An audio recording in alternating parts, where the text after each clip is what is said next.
Lawyer info channel دیکھنے والے معزز سامعین و ناظرین السلام علیکم، میں ہوں سمیع اللہ خان۔ آج ہمارے گفتگو کا عنوان ہے کہ اصل سکندر اعظم کون ہے، الیگزینڈر دی گریٹ یا عمر فاروق رضی اللہ تعالیٰ عنہ۔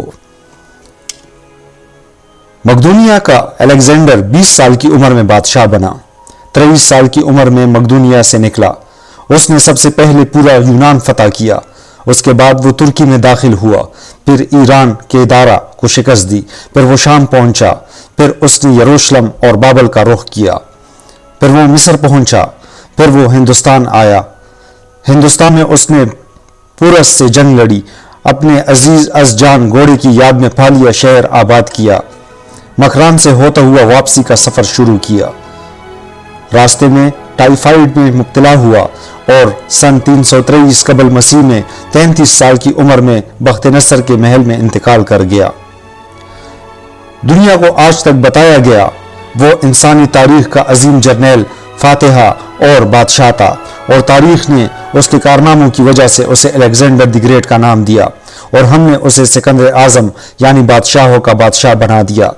لیکن آج 21ویں صدی میں میں پوری دنیا کے مورخین کے سامنے یہ سوال رکھتا ہوں، کیا حضرت عمر فاروق رضی اللہ تعالیٰ عنہ کے ہوتے ہوئے الیگزینڈر کو سکندر اعظم کہلانے کا حق حاصل ہے؟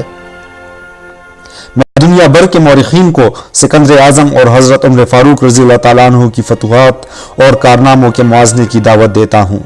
آپ بھی سوچئے، الیگزینڈر بادشاہ کا بیٹا تھا، اسے دنیا کے بہترین لوگوں نے گھڑ سواری سکھائی، اسے ارسطو جیسے استادوں کی صحبت ملی، اور جب وہ 20 سال کا ہو گیا تو اسے تخت و تاج پیش کر دیا گیا، جبکہ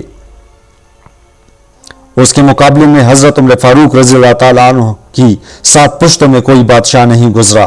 آپ بھیڑ بکریاں اور اونٹ چراتے چراتے بڑے ہوئے تھے، اور آپ نے تلوار بازی اور تیر اندازی بھی کسی اکیڈمی سے نہیں سیکھی تھی۔ سکندر اعظم نے آرگنائزڈ آرمی کے ساتھ 10 برسوں میں 17 لاکھ مربع میل کا علاقہ فتح کیا تھا، جبکہ حضرت عمر فاروق رضی اللہ تعالیٰ عنہ نے 10 برسوں میں آرگنائزڈ آرمی کے بغیر 22 لاکھ مربع میل کا علاقہ فتح کیا، اور اس میں روم اور ایران کی 2 سپر پاورز بھی شامل تھی۔ آج سیٹلائٹ، میزائل اور آبدوزوں کے دور میں بھی دنیا کے کسی حکمران کے پاس اتنی بڑی سلطنت نہیں جو حضرت عمر فاروق رضی اللہ تعالیٰ عنہ نے نہ صرف گھوڑوں کی پیٹھ پر فتح کرائی تھی بلکہ اس کا انتظام و انصرام بھی چلایا تھا۔ الیگزینڈر نے فتوحات کے دوران اپنے بے شمار جرنیل قتل کرائے، بے شمار جرنیلوں اور جوانوں نے اس کا ساتھ چھوڑا، اس کے خلاف بغاوتیں بھی ہوئی، اور ہندوستان میں اس کی فوج نے آگے بڑھنے سے انکار بھی کر دیا۔ لیکن حضرت عمر فاروق رضی اللہ تعالیٰ عنہ کے کسی ساتھی کو ان کے حکم سے سرتابی کی جرت نہ ہوئی۔ وہ ایسے کمانڈر تھے کہ آپ نے عین میدان جنگ میں عالم اسلام کے سب سے بڑے سپہ سالار حضرت خالد بن ولید رضی اللہ تعالیٰ عنہ کو معزول کر دیا، اور کسی کو یہ حکم ٹالنے کی جرت نہ ہوئی۔ آپ نے حضرت سعد بن ابی وقاص رضی اللہ تعالیٰ عنہ کو کوفے کی گورنری سے ہٹا دیا۔ آپ نے حضرت حارث بن کعب رضی اللہ تعالیٰ عنہ سے گورنری واپس لے لی۔ آپ نے حضرت عمرو بن عاص رضی اللہ تعالیٰ عنہ کا مال ضبط کر لیا، اور آپ نے حمص کے گورنر کو واپس بلا کر اونٹ چرانے پر لگا دیا، لیکن کسی کو حکم عدولی کی جرت نہ ہوئی۔ الیگزینڈر نے 17 لاکھ مربع میل کا علاقہ فتح کیا، لیکن دنیا کو کوئی نظام، کوئی سسٹم نہ دے سکا، جبکہ حضرت عمر فاروق رضی اللہ تعالیٰ عنہ نے دنیا کو ایسے سسٹم دیے۔ آپ رضی اللہ تعالیٰ عنہ نے نماز فجر میں الصلاۃ خیر من النوم کا اضافہ کرایا۔ آپ رضی اللہ تعالیٰ عنہ کے عہد میں نماز تراویح کا باقاعدہ سلسلہ شروع ہوا۔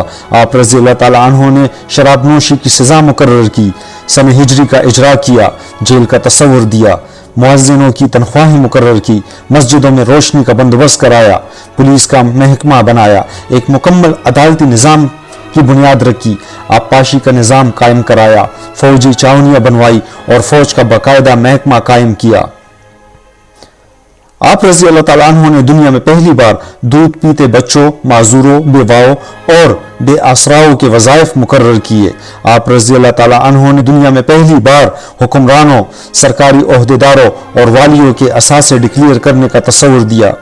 آپ رضی اللہ تعالیٰ عنہ نے بے انصافی کرنے والے ججوں کو سزا دینے کا سلسلہ بھی شروع کیا، اور آپ رضی اللہ تعالیٰ عنہ نے دنیا میں پہلی بار حکمران کلاس کی اکاؤنٹیبلٹی شروع کی۔ آپ رضی اللہ تعالیٰ عنہ راتوں کو تجارتی قافلوں کی چوکیداری کرتے تھے۔ آپ رضی اللہ تعالیٰ عنہ فرمایا کرتے تھے، جو حکمران عدل کرتے ہیں وہ راتوں کو بے خوف سوتے ہیں۔ آپ رضی اللہ تعالیٰ عنہ کا فرمان تھا، قوم کا سردار قوم کا سچا خادم ہوتا ہے۔ آپ کی مہر پر لکھا تھا، عمر نصیحت کے لیے موت ہی کافی ہے۔ آپ کے دسترخوان پر کبھی 2 سالن نہیں رکھے گئے۔ آپ رضی اللہ تعالیٰ عنہ زمین پر سر کے نیچے اینٹ رکھ کر سو جاتے تھے۔ آپ رضی اللہ تعالیٰ عنہ سفر کے دوران جہاں نیند آ جاتی تھی، آپ رضی اللہ تعالیٰ عنہ کسی درخت پر چادر تان کر سایہ کرتے تھے اور سو جاتے تھے، اور رات کو ننگی زمین پر دراز ہو جاتے تھے۔ آپ رضی اللہ تعالیٰ عنہ کے کرتے پر 14 پیوند تھے، اور ان پیوندوں میں ایک سرخ چمڑے کا پیوند بھی تھا۔ آپ موٹا کھردار کپڑا پہنتے تھے۔ آپ رضی اللہ تعالیٰ عنہ کو نرم اور باریک کپڑے سے نفرت تھی۔ آپ رضی اللہ تعالیٰ عنہ کسی کو جب سرکاری عہدے پر فائز کرتے تھے تو اس کے اثاثوں کا تخمینہ لگوا کر اپنے پاس رکھ لیتے تھے، اور اگر سرکاری عہدے کے دوران اس کے اثاثوں میں اضافہ ہو جاتا تو آپ رضی اللہ تعالیٰ عنہ اس کی اکاؤنٹیبلٹی کرتے تھے۔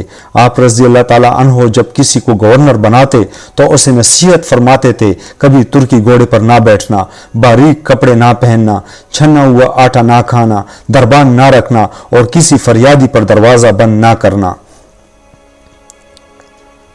آپ رضی اللہ تعالیٰ عنہ فرماتے تھے، ظالم کو معاف کر دینا مظلوموں پر ظلم ہے، اور آپ رضی اللہ تعالیٰ عنہ کا یہ فقرہ آج انسانی حقوق کے چارٹر کی حیثیت رکھتا ہے۔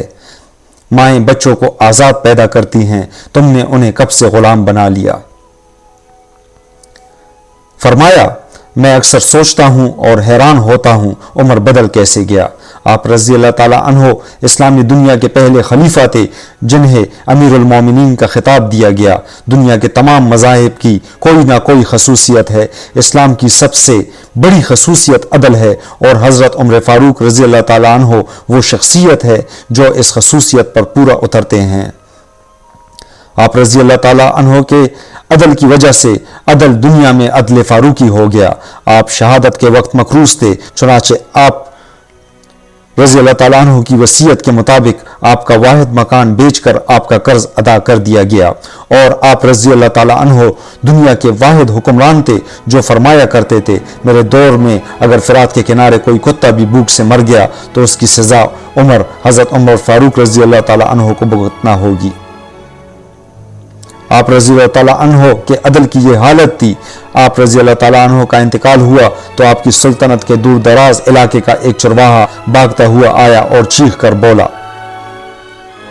لوگوں، حضرت عمر رضی اللہ تعالیٰ عنہ کا انتقال ہو گیا۔ لوگوں نے حیرت سے پوچھا، تم مدینہ سے ہزاروں میل دور جنگل میں ہو،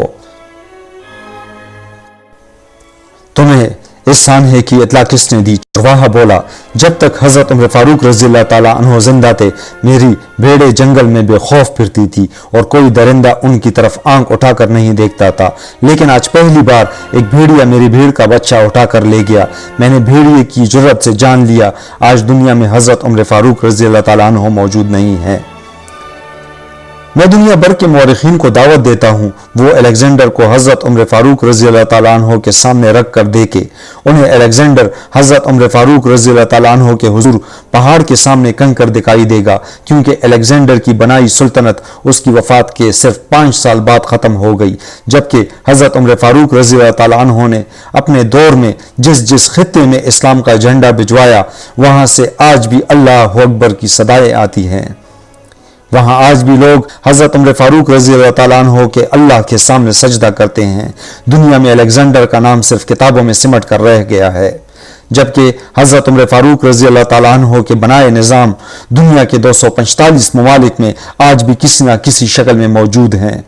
آج بھی جب کسی ڈاک خانے سے کوئی خط نکلتا ہے، پولیس کا کوئی سپاہی وردی پہنتا ہے، کوئی فوجی جوان 6 ماہ بعد چھٹی پر جاتا ہے، یا پھر حکومت کسی بچے معذور، بیوہ یا بے آسرا شخص کو وظیفہ دیتی ہے، تو وہ معاشرہ وہ سوسائٹی بے اختیار حضرت عمر فاروق رضی اللہ تعالیٰ عنہ کو گریٹ تسلیم کرتی ہے، وہ انہیں تاریخ کا سب سے بڑا سکندر مان لیتی ہے، ماں سوائے ان مسلمانوں کے جو آج احساسی کمتری کے شدید احساس میں کلمہ تک پڑھنے سے پہلے دائیں بائیں دیکھتے ہیں۔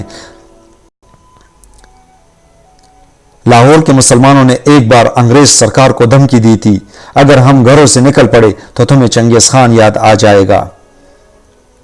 اس پر جواہر لال نہرو نے مسکرا کر کہا تھا، افسوس آج چنگیز خان کی دھمکی دینے والے مسلمان یہ بھول گئے ان کی تاریخ میں ایک حضرت عمر فاروق رضی اللہ تعالیٰ عنہ بھی تھا۔ ہم آج بھی یہ بھولے ہوئے ہیں کہ ہم نے ایک حضرت عمر فاروق رضی اللہ تعالیٰ عنہ بھی تھے جن کے بارے میں رسول اللہ صلی اللہ علیہ وآلہ وسلم نے فرمایا تھا، میرے بعد اگر کوئی نبی ہوتا تو وہ حضرت عمر بن خطاب ہوتے۔